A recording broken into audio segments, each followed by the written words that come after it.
Welcome back to the No Higher Calling YouTube channel. I got my husband on this video with me. We're going to be sharing some of our favorite family read-alouds that we have been doing with our kiddos throughout this year. So stay tuned and we will be going through some great books.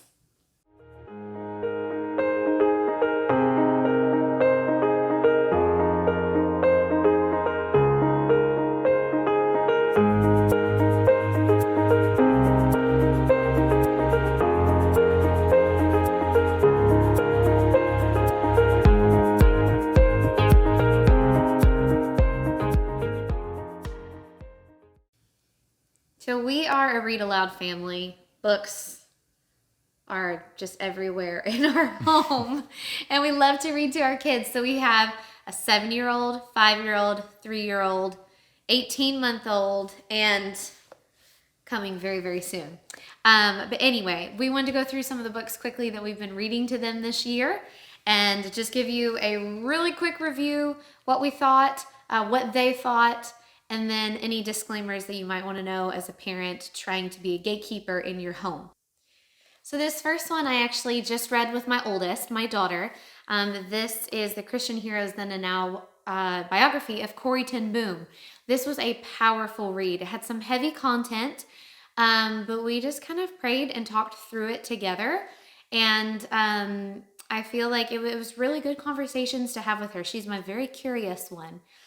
So we were able to talk about some really hard things about the world and the time and World War II and how God was so faithful to Corrie through it all.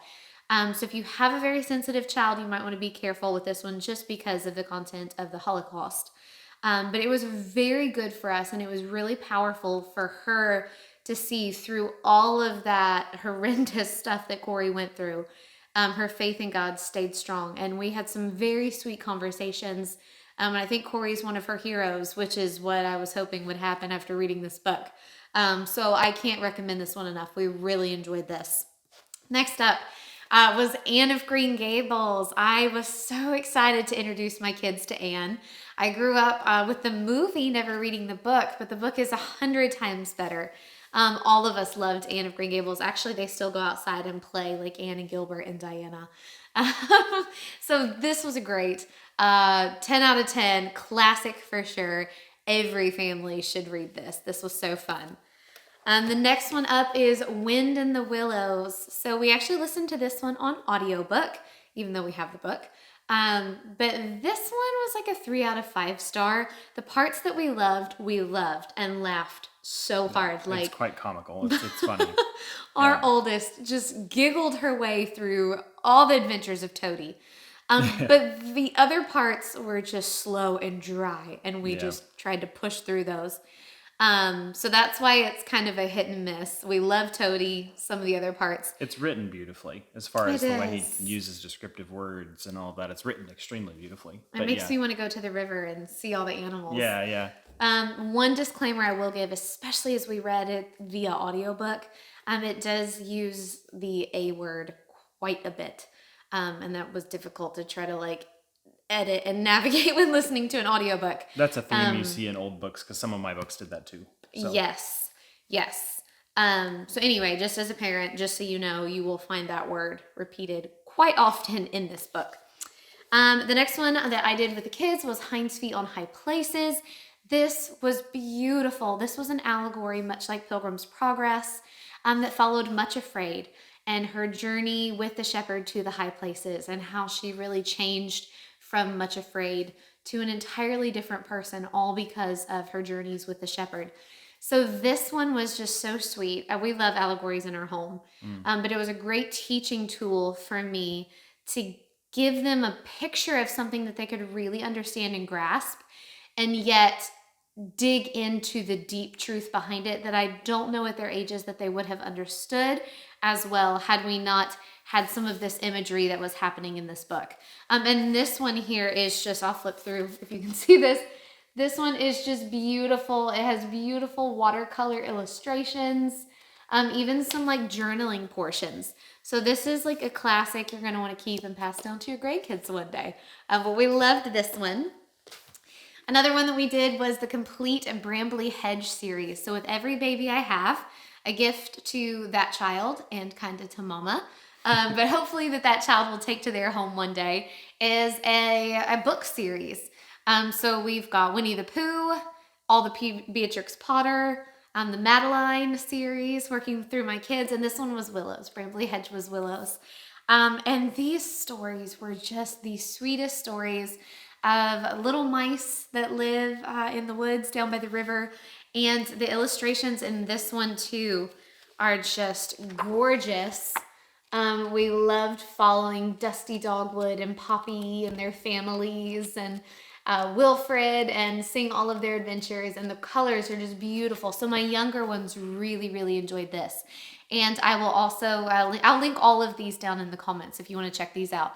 But I'll also link for a YouTube video that there's like a little movie for each one of these stories. I believe there's 4 or 5 or 6-ish stories in here.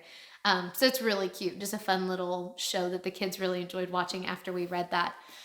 2 others that we read that were audiobooks that I don't have are The Green Ember by S.D. Smith. I read that one with my oldest, and that was so fun. We just fell in love with that. Life has been busy, and we haven't gotten to the others in the series.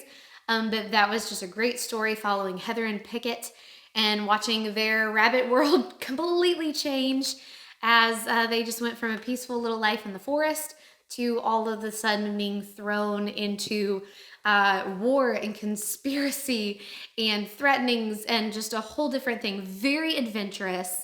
Knox, I think, will really enjoy that here in a year or so. It was a little bit mature for him.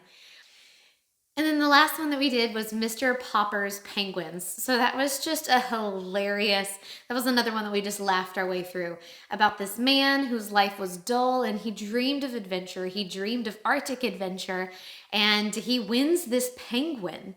One penguin becomes many more penguins throughout the story, and it was just so fun. We had so much fun laughing at this one. My other disclaimer about that book particular, I felt like the wife was very demeaning towards her husband repeatedly in the book. Like that was her attitude towards him always.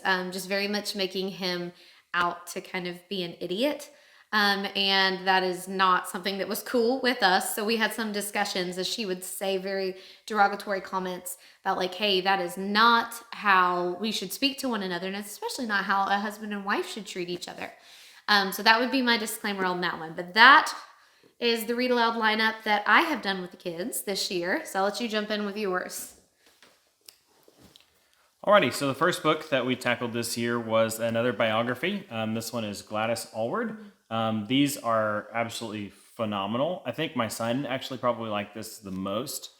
He's kind of fallen in love with Gladys, and so it was a really interesting story, but again, it's very real world, lots of serious issues, people dying, being killed in war, and lots of things like that. And so it is one of those books that you have to take slow, work your way through it, and as you come across things, walk through those issues with your kids. Being biography, those tend to just have a different content than like a kid's story. And I actually find it easier to have those conversations when it's something that actually happened, because you can say this actually happened and these are real people and this is why it happened, and you can get into those discussions a lot easier with a real story than you can with a fiction one sometimes.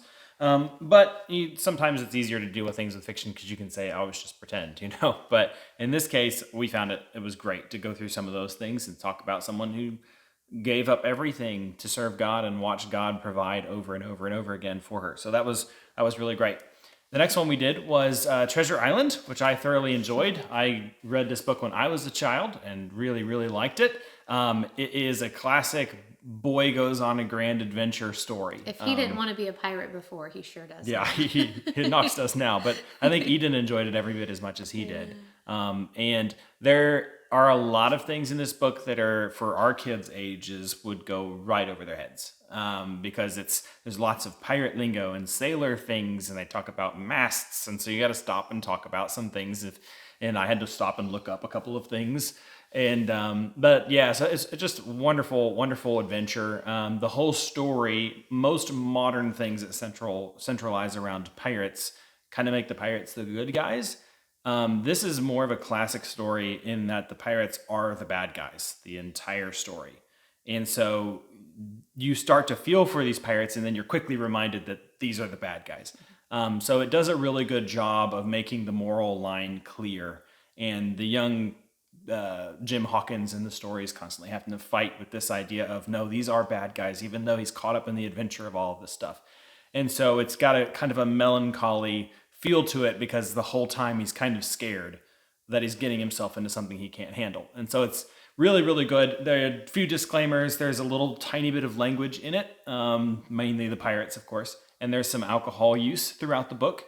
Most of it I was able to kind of skip over without even mentioning as I was reading it and censor it myself. Some of it was story-centric, and so it had to be talked. And so it forced us to have a conversation about what alcohol does to people and why people are involved with drinking alcohol. And so it's a good way to introduce some of those topics to kids before they hit it in the real world somewhere. And so it was good for us to have those conversations. Another one that we read through was Peter Pan. Peter Pan is dramatically different in book form than it is in film form. Okay. Peter Pan himself is kind of a horrible person. Which was Tinkerbell, which was right? interesting. Tinkerbell is an absolutely horrible, atrocious person. But Mr. Darling. Yes, Man, so he's great. Mr. and Mrs. Darling are the highlight of the book. They really are. And you really only find them at the beginning and at the end, which is kind of sad because they're the highlight of the entire book. But their back and forth is hilarious. Mr. Darling is he's a joke. He's super funny. But it does kind of have that same thing that you talked about, where Mrs. Darling never speaks badly about him, ever. But he is kind of silly. So there is kind of that aspect of the dad's kind of a goofball. But the good thing is, in this story, she never talks bad about him. She always talks great about him, which is interesting to read, because you're reading between the lines and seeing the things that she's not seeing. And but it's really good. It's really good. We had to have a few conversations again about how Peter's mistreating people and how he's not thinking about anybody around him. And so the lessons that Wendy's learning about Peter are the same things that you're supposed to be learning about behavior and how people should treat one another. And so that was good. And we had some really good conversations with that. The last book that we're working on right now is, I actually have it on Kindle, so I don't have a physical book to show you, but it's The Indian in the Cupboard. The Indian in the Cupboard is, so far, it's a lot of fun. It's just a feel-good kind of story. This boy gets a cupboard that someone found in an alley and gave it to him for his birthday, one of his brothers. And his mother gives him a key, and the key happens to fit this cupboard. Well, if he puts toys in the cupboard and locks it, the next time he opens it, the toy will be a living person. And so it's beginning to deal with a very small living person. And so the boy at first thinks this is great, but what he begins to realize is that little toy is actually a person. It's a real person. And so the way he treats it and what happens, and there's a lot of things that this little boy has to worry about, because now he's got a person he has to feed and he has to take care of and he has to house, and what's he do? Can he just lock him back in the cupboard now? And there's some moral questions there that he has to wrestle with.